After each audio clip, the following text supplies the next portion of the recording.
โอ้เห็นบ่อันนี้เนี่ยเรื่องงานมักเพชรมักเขือที่เราอันนั้นผลงานไอ้ไว้ปลูกไปถ่ายเปิ้ลน้ำมันกี้เดี๋ยวนี้มาถ่ายเอาอันมักเขือมักเลนมักเพชรเห็นบ่งามงามได้แล้วจำนี่แหละ โอ้ยยังเช่าอยู่คอยห้างยำมันเต็มเลยเอาตัดต่อ ได้เลยได้เลยนะได้กินแล้วเลยเจ้าของงานปลูก เจ้าของปลูกไปถ่ายเอาต้นมันได้บางกีนี่นี่มาถ่ายเอาอันน่ะไม่ถ่ายเอามาเพชรได้บัดนี่ แน่ต่อยูทูบ ได้พอได้กินเลยเนาะพอได้เก็บหมูอยู่ได้บัดพอได้อยู่ได้กินพอได้เก็บ เด็กได้ซ้ำนี่แหละยังเขียวอยู่จักมันสีทันเก็บหรือบ่ปีนี้เนาะฮะ ลืมอันดับสกัดเข้าไป มันสิอันนั้นเบิดยามอันสโนว์มาได้หนาวได้เลยจนนั้นน่ะสูบขี้มูกกึกเลยมันหนาวแห้งเลยพี่น้องเอ้ยดิกินหมักม่วงมาเด้อ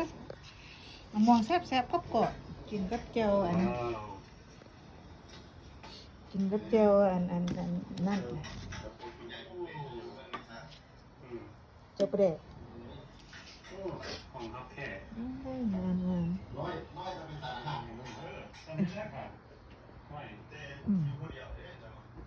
นี่เดี๋ยวนายทามพี่น้องอยู่นี่เลย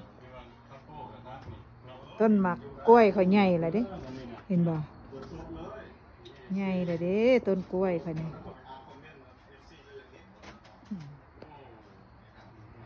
ตัวนี้ใช้แสงสีนีออนให้ได้งามขึ้น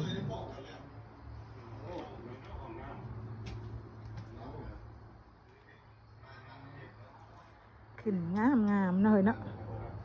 ดอกเศรษฐีโอ้ยให้นั่นดกให้นั่นดอกไม้ก็ดกงามสมซื่อเศรษฐีเด้อให้ดกมีเงินมีคำไหลมาเทมาขึ้นมาคือดอกไม้นี่เอ้ามีแต่เงินแต่คำมีแต่เงินแต่โชคแต่ลาบได้นี่นะขึ้นเป็นเศรษฐีนี่เด้อนะเอ้า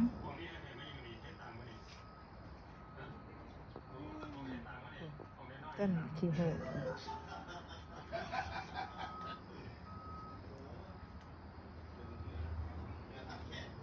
นี่ต้นขี้โหดเพลงสุดแต่นี่แพงเป็นหลายอยู่น้ำใน30 ปีละนี่ต้นแต่ซื้อเฮือนเนี่ยก็มานำโลดโปตายได้กินจนหัวปุกหัวโลนจนนั่นนะดึงอันเปลี่ยนถังเอาไม่ได้เปลี่ยนดินแล้วก็ขึ้นมาอันตะเกียบใบนี่อันจนโหลดไปเลยได้นี่โลนแล้วก็ขึ้นมาใหม่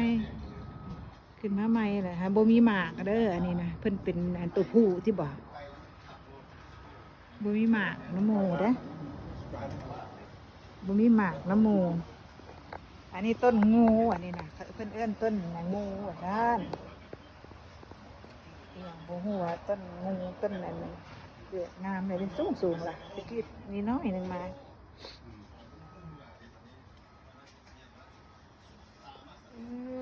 ต้นนี้อย่างเฮ้ต้นงูเหรอ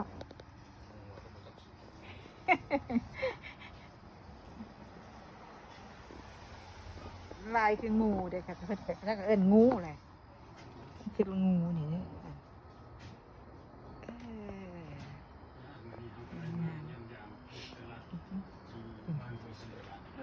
มึงเดือนขึ้นงามเดือนบ่ทันเต็มเดือนแจ้งเฮ้ยเห็นบ่บ่นะเห็นแหละเด้เดือนแจ้งอากาศดีพี่น้องเอ้ยพุ่นน่ะพุ่นยายอยากออกมาพุ่นยายเดี๋ยวอยากออกบักดำ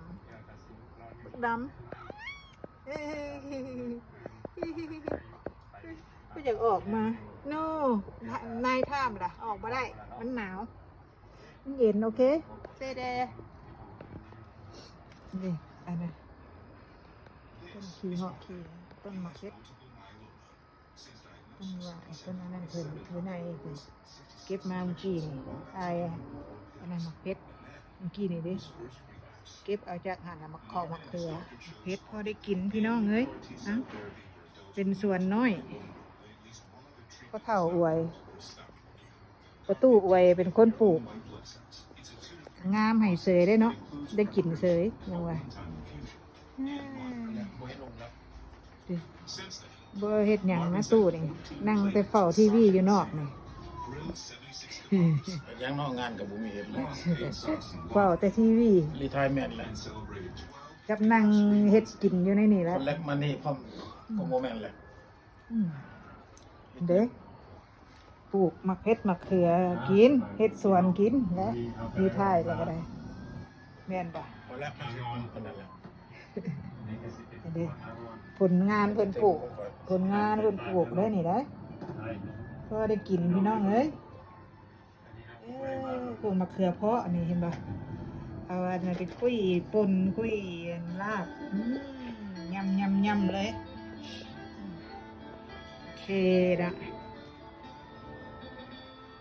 ได้ไหม ยังมาหนาวหน้าก็จอด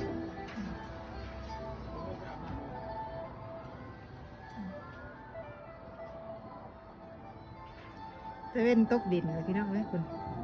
กำลังคำจักโมงเลยจักโมงเลย7 โมงล่ะซ้ำนี่เลย7 โมงได้ซ้ำนี่ละตะเว้นตกดินเลยพี่น้อง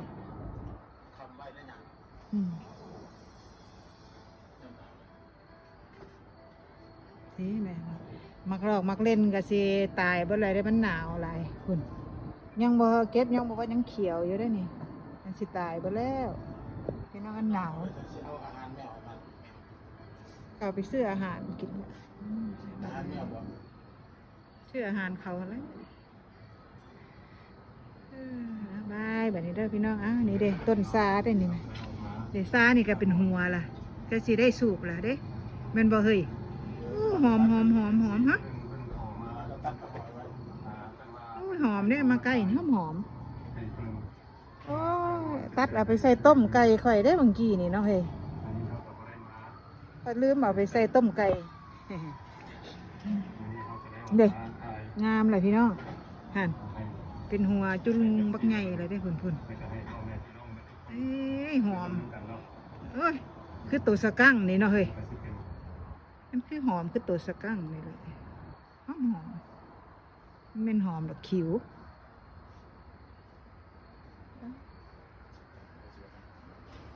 คิ้วคือตัวสกัง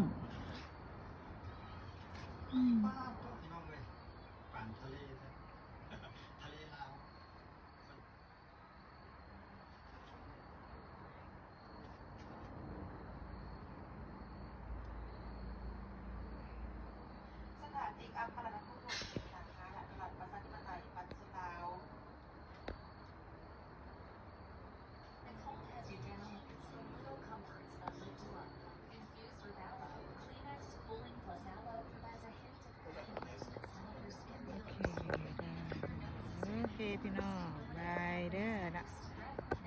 บายวันนี้